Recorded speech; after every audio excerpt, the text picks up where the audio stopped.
الحمد لله والصلاة والسلام على رسول الله وعلى آله وصحبه وسلم. La quête de la vérité est le propre de l'homme. En principe, un homme relativement accompli cherche à comprendre. L'être humain, c'est l'être interrogatif qui s'interroge et qui est habité par le mystère du monde. L'animal ne se pose pas de questions, ne cherche pas une quelconque vérité, à la différence de l'être humain. Sauf que les hommes, parfois, préfèrent liquider, dissoudre cet instinct de curiosité. Ils préfèrent vivre comme les animaux, c'est-à-dire la vie pour la vie pour la survie, et non de projet que la réalisation des choses matérielles de ce bas monde. Les questions métaphysiques, les questions du sens, ça ne les importe pas. Le pourquoi ne les intéresse pas. Ce qui les intéresse, c'est le comment. Comment être riche, comment avoir le pouvoir. Mais le pourquoi, ce n'est pas dans leur projet. Comment je vais devenir célèbre, comment je vais fonder une famille. La pensée technique. L'intelligence au service de la technique et du matériel. Cela ne se pose pas la question sur la vérité. Du sens de l'existence. Du pourquoi du monde. De la vérité de Dieu. De son vouloir. D'autres ne cherchent pas la vérité parce qu'ils pensent l'avoir. Pourquoi je vais chercher la vérité? Je suis bouddhiste, donc je reste bouddhiste. Je suis musulman, donc je reste musulman, je ne me pose pas de questions. Donc une vérité prête à porter. Il y a des gens qui sont comme ça, j'ai la vérité, donc je m'installe. Je ne me pose pas de questions. Ça aussi, ça pourrait être grave. Parce que même dans la tradition musulmane, Dieu ne veut pas des fidèles bêtes. Il veut des croyants qui savent ce qu'ils font. Et pourquoi ils le font. Et pour qui ils le font. Donc, la foi n'annule pas le questionnement. Au contraire. Avec l'islam, ce n'est pas un point d'arrivée, c'est un point de départ. Le cheminement.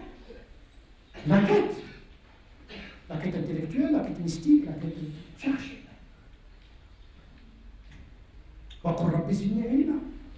Dieu qui enseigne à son prophète cette quête du savoir. Pourtant, les prophètes pourraient se suffire de la révélation. Je reçois la révélation, pourquoi je vais chercher? J'attends qu'elle me vienne. Pourquoi je vais la chercher? Même le prophète, cherchait.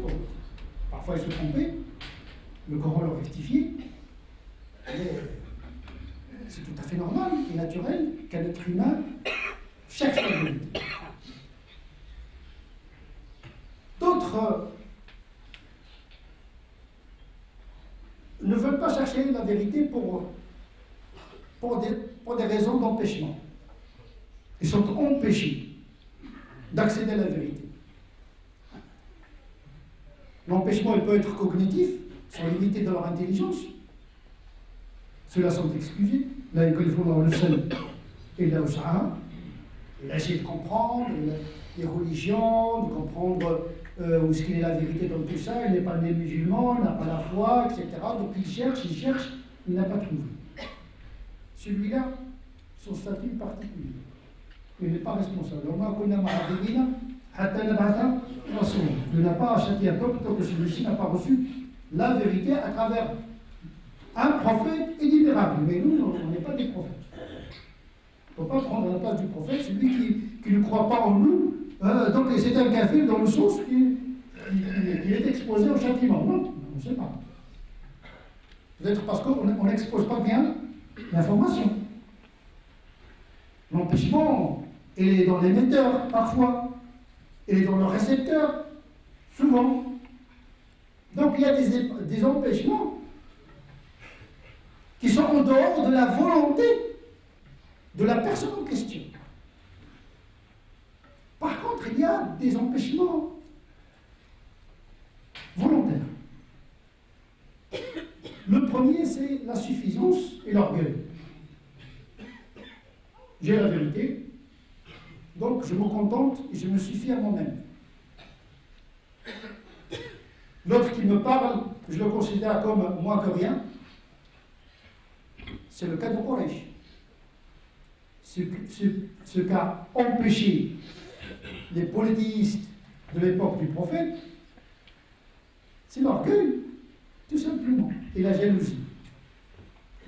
Le Coran révèle ce sentiment de jalousie, parce qu'ils savent que Mohammed sallallahu alayhi wa sallam est le vérité. Sans que avant qu'il soit prophète, tout le monde était d'un accord commun, unanime, que le prophète ne ment jamais. C'est l'homme sûr et de confiance. Celui qui ne ment pas sur des questions banales, comment il va inventer un mensonge sur Dieu? C'est pas possible. Donc l'empêchement n'était pas dans l'émetteur, dans le message. L'obstacle était intérieur. Et chacun de nous a cet obstacle qui l'empêche d'accéder à la vérité. Pas la vérité de Dieu, mais parfois la vérité des choses de ce bas monde. Je ne veux pas écouter ton conseil parce que pour moi, tu ne vaux rien. Tu es banal. Comment ça se fait que Dieu choisisse un prophète orphelin, pauvre, marginal? Mais Dieu, pour lui, la marginalité, parfois, est synonyme de vérité. Ce n'est pas parce que la vérité est au centre du monde, au centre de la cité, que c'est une vérité. Il n'y a pas un centre de gravité de la vérité, parce que Dieu a choisi de révéler la vérité à la périphérie, au beau lieu de la Mecque, dans une grotte, pas dans un palais. Donc marginalité ou centralité n'est pas synonyme de vérité. Riche ou pauvre, roi au sujet, il n'est pas non plus un critère de vérité. L'ancienneté non plus. La distance non plus. C'est ce qui a empêché beaucoup de gens d'accéder à la vérité de leurs contemporains. On dit toujours que la contemporanéité est un voile qui empêche d'accéder à la vérité. Combien d'auteurs, de philosophes n'ont été connus qu'après leur mort? La proximité parfois est aveuglante. On le voit ça, les enfants avec leurs parents, l'homme avec sa femme. On ne s'écoute plus. L'enfant préfère écouter quelqu'un qui est très loin, le professeur, etc. Mais le papa ou bien la maman, ils ne sont pas crédibles parce qu'il y a le frottement quotidien. Plus vous êtes près, moins vous êtes visible. Plus vous êtes près, moins vous êtes audible. Al-mu'asaratu hijab. Ce qui est arrivé au Quraysh. Quelqu'un qui marchait dans les marchés, il était comme nous, il préférait avoir un prophète Malek, ange, très loin de par sa nature, très loin de par sa distance, très loin de par son histoire.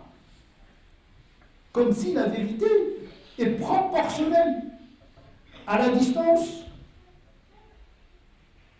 au temps et à la nature. Plus la nature est moins humaine, plus le temps est lointain, plus la distance est grande, mieux, plus l'émetteur est efficace. On le voit aujourd'hui, nos jeunes qui préfèrent consulter des savants d'Arabie Saoudite que de venir consulter les imams de France. Pourquoi? Parce que l'imam de France a une cravate.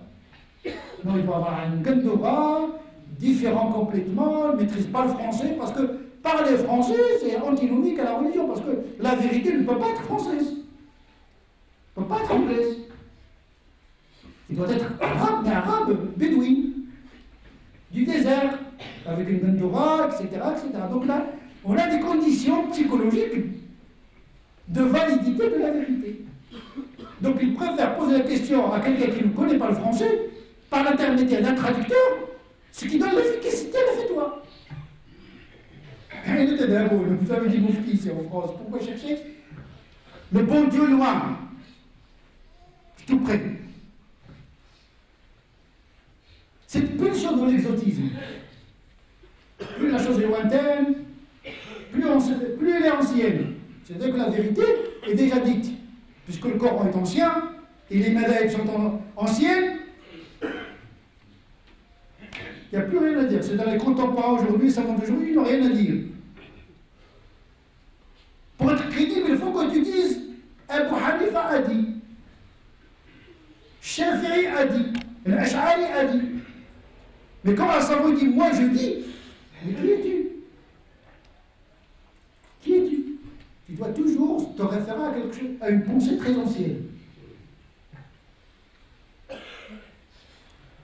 L'autre obstacle, c'est l'habitude. C'est les coutumes. C'est ça qui a empêché également les Qurayshites d'accéder à la vérité coranique, dans un premier temps.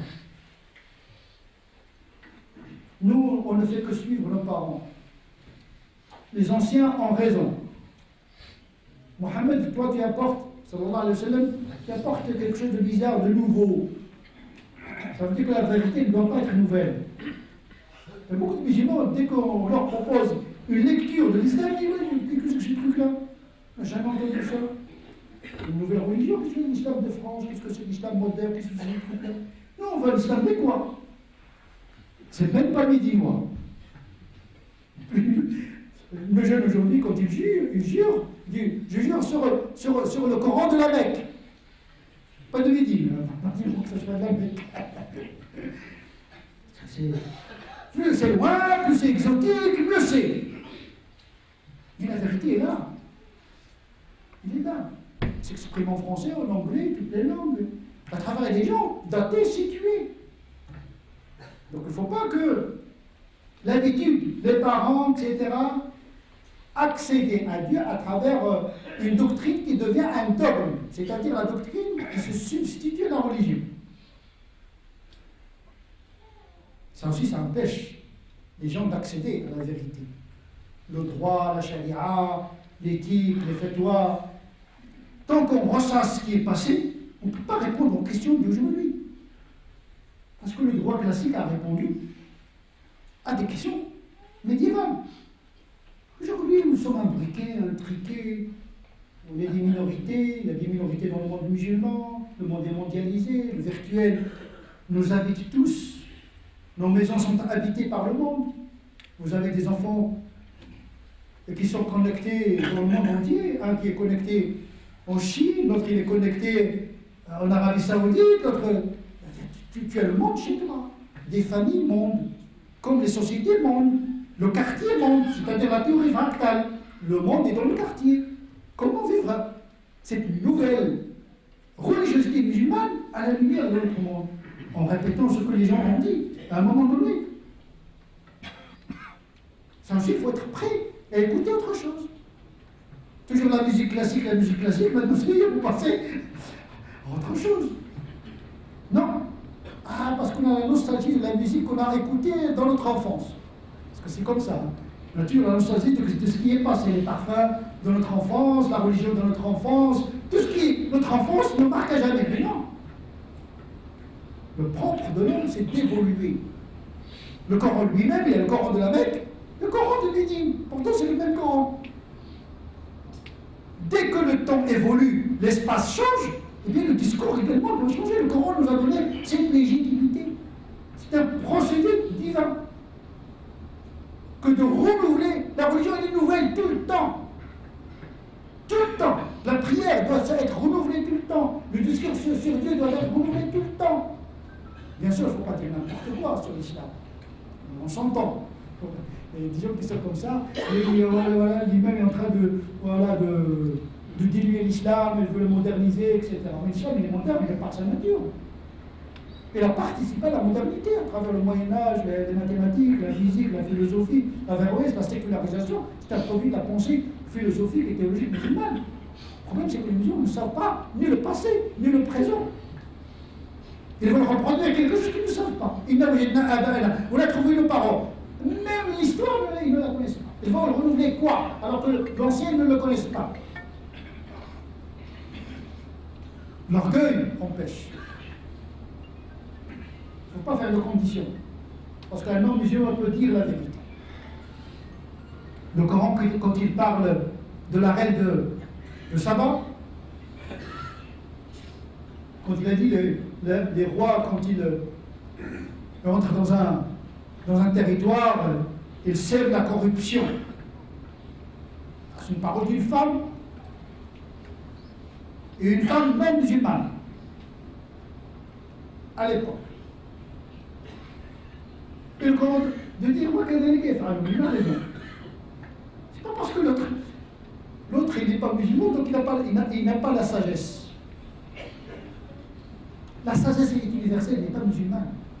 À part les dogmes, à part les pratiques cultuelles, les principes éthiques universels sont gravés dans la nature humaine dès la naissance. Le Coran ne fait que les rappeler, le dhakir. Pour un dhikr, il rappelle ce que Dieu a gravé dans la nature humaine. Il n'y a pas une raison musulmane et une raison non musulmane. L'âme qui pense, elle est universelle, elle vient du ciel. Elle n'est ni marocaine, ni algérienne, ni musulmane, ni chrétienne, ni rien du tout. Et donc, le non-musulman, l'adversaire, l'ennemi, il peut dire la vérité. Il ne faut pas s'en empêcher. Il faut profiter. Il faut avoir la volonté d'accepter la vérité. Ce n'est pas parce qu'il y a un problème avec la société. Ce n'est pas parce qu'il y a un problème avec l'autre que je dois fermer mes oreilles. Aujourd'hui, la France, on entend dans les médias des choses qui sont bonnes, des choses qui sont... beaucoup de choses qui sont moins bonnes, mais c'est pas une raison. Si les gens aujourd'hui parlent de l'islam d'une certaine manière, c'est que nous sommes en partie responsables. Parce qu'il n'y a pas de fumée sans feu. Si nous étions très intelligents, très pieux, très civilisés, etc., les gens l'auraient respecté, parce que les gens respectent les gens qui sont forts intellectuellement, spirituellement, moralement, économiquement, politiquement. Mais dans un monde, on respecte le plus intelligent, le plus performant. Bien sûr, il y a beaucoup d'injustice, mais ça doit nous renvoyer en même temps à notre propre responsabilité, d'assumer notre part de responsabilité dans ce que disent les autres sur nous. Ce djihad, cette violence, ces fatwas qu'on voit dans l'Internet, etc., ça ne parle pas de rien, ce ne sont pas des non-musulmans qui font ces fatwas. Ce sont bien des musulmans. Le non-musulman ne comprend plus rien. Qui est le responsable? Ils disent, oui, Israël est violent. Parce que pour l'instant, il y a plusieurs religions aujourd'hui qui donnent l'impression qu'ils sèment la terreur partout, c'est bien l'islam. Même les juifs, ils combattent au nom de l'État d'Israël et pas au nom de Dieu ni de la Bible. On ne voit pas dans leur discours un discours religieux. Les bouddhistes, les hindouistes, ils ont sécularisé leur discours. Il n'y a que les musulmans qui mobilisent la religion pour des conflits, parfois qui n'ont rien à voir avec la religion. Distribution des territoires, des richesses, du pétrole, etc. Allez, hop, on embrigade les gens au nom de Dieu. Mais Dieu n'a pas besoin de cette guerre.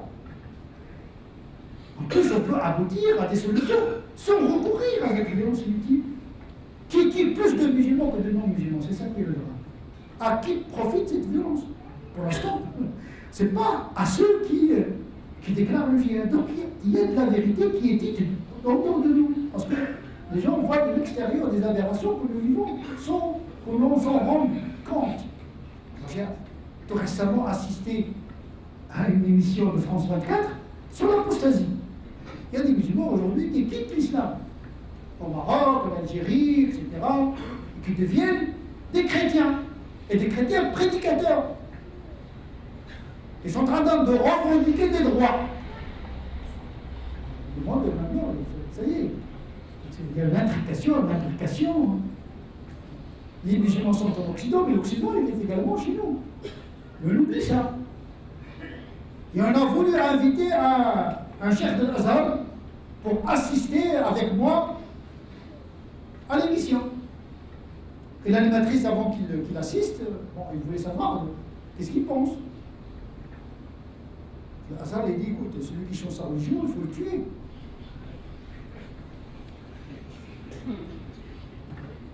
C'est rien de l'Azhar. L'animatrice lui a dit, mais il y a un imam ici, un savant, parce qu'il y a des gens qui ne disent pas que je suis savant, et le savant de Marseille, mais pas de Bordeaux. Il dit le contraire. On ne peut pas imposer à quelqu'un de rester dans une foi qu'il ne comprend pas. Peut-être que cet homme n'a jamais été musulman. Comme disent les malékites, quand quelqu'un quitte la religion et dit que j'ai jamais été musulman, il n'est pas concerné par l'apostasie. Puis ce hadith, bien sûr, il y a beaucoup de choses à dire sur ce hadith, parce que c'est. On ne va pas entrer dans des dissertations théologiques et herméneutiques ici. Donc il a dit, mais il y a un savant qui dit, de France qui dit le contraire. Vous savez la réponse de ce alim de l'Azhar? Il dit, ce que vous qualifiez de l'Azhar, il n'est même pas musulman. Donc il m'a excommunié. Vous vous rendez compte? Vous amenez un savant comme ça devant les masses médias, devant des non-musulmans du monde entier, de voir quelqu'un qui fait l'apologie de l'intolérance, personne n'aura envie d'entrer dans l'islam. Et je vais rentrer, mais si je sors, je vais me faire ségouiller. Parce qu'aujourd'hui, ils font ça. Voilà, ils changent de religion comme ils changent de veste. Alors que le prophète lui-même, sallallahu alayhi wa sallam, un homme est venu, qui était musulman, et dit au prophète, quand tu vois l'islam, je suis entré en islam, même, je pense que je me suis trompé. Je veux dissoudre mon allégeance. Mais le prophète lui laissé partir. Pourquoi tu vas garder un hypocrite de plus? Quelle est cette religion qui multiplie les hypocrites au sein de la communauté? Voilà, tu restes musulman même si tu ne l'es pas. Il va venir à la religion. Il va se manger, d'une certaine manière. C'est pourquoi le munafiqin, c'est la strate la plus dangereuse. Le munafiqin a fait date de la salimine là-bas. Tu prends un hypocrite, personne. Les munafiqin, à l'époque du prophète, personne ne leur a imposé d'être musulmans. Ils sont entrés en islam par hypocrisie. Pour rester à l'intérieur, pour imploser le système spirituel de la communauté. Ils sont très dangereux. Vaut mieux la transparence que l'hypocrisie. Maintenant, s'il ne veut plus l'islam, eh bien on débat. Si je n'arrive pas à la convaincre, bien tant pis pour moi. On n'utilise l'épée que contre l'épée. Et l'argument contre l'argument, la poésie contre la poésie, l'art contre l'art, la philosophie contre la philosophie. Le prophète a utilisé l'épée parce qu'il a été attaqué par l'épée, point à la ligne. Mais tant que le combat est intellectuel, Jahidhum bihi jihadan kabira. Le Coran, par l'argumentation du Coran, le Coran n'a pas besoin de violence, il se défend bien par lui-même. Sauf que les musulmans étaient attaqués dans leur vie. Donc ils étaient obligés en tant qu'être humain de se défendre. Le Coran n'a pas besoin de violence pour s'imposer.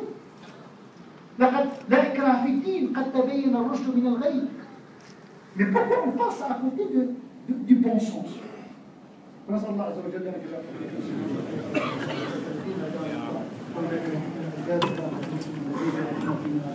وتولنا فيما توليت وبارك لنا فيما أعطيت وقنا واصرف عنا شر ما قضيت فإنك عليك وإنه لا يذل من وليت ولا يعز من عليك تبارك ربنا وتعالى سبحان ربك رب العزة عما يصفون وسلام على المرسلين والحمد لله رب العالمين.